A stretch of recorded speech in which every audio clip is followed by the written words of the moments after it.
Hello, in this series of videos we will be going through the Unreal Game Link, what it is and how to use it. But let's start first by defining what is Unreal Game Link, or UGL for short.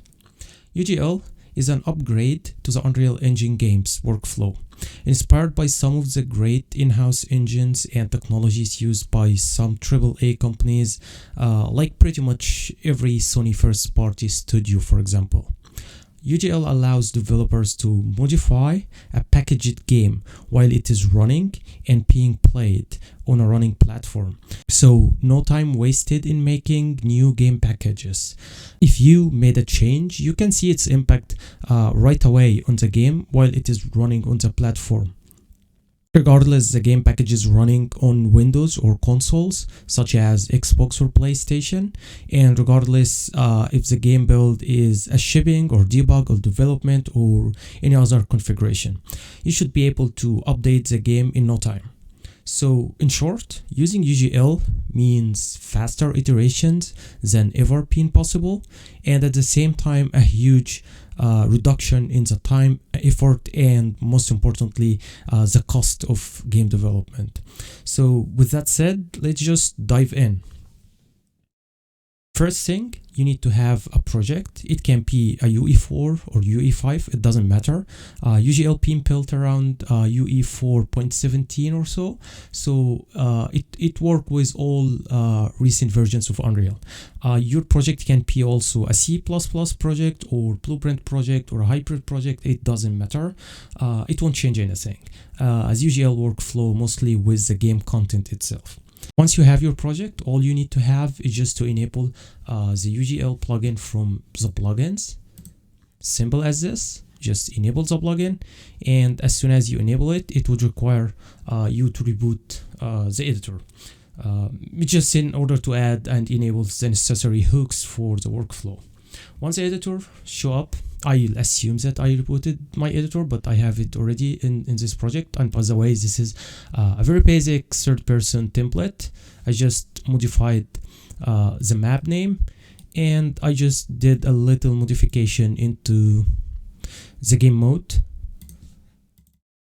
so I can see the mouse cursor, so it become easier to go between the game and the editor. Anyways, after you enable the UGL plugin and reboot the editor, you can start configuring UGL.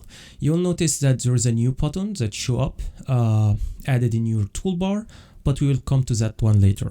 The important part now is the new section being added to the editor's project settings. So if you go to the project settings and in the plugins section, there's a new Unreal Game Link section where you can configure UGL.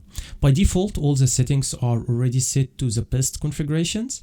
You only need to add a target game package. So as you can see here, you have target platforms. I have added only one target platform, and in this target platform you can define what is the platform you are targeting. At my case, because I'm testing here on this Windows machine and because of NDA for consoles, so I'm using Windows or Win64, and you just need to put like a location for the build, and I have my builds usually located in that folder, so I set the folder here. But this location can be also somewhere on the network.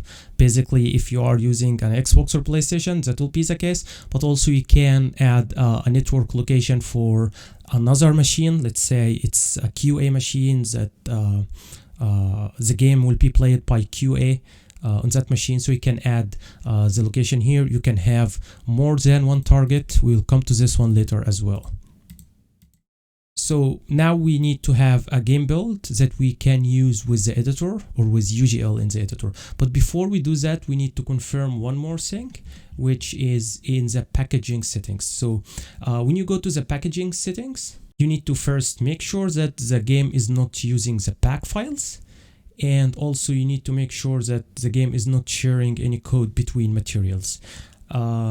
You can definitely have those options enabled with your final packaged game that you will be shipping to get smaller size or more performant game build. But during development with UGL, it's essential to get these two options disabled.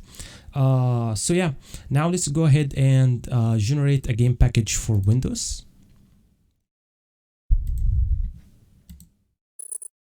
and I'll leave it packaging.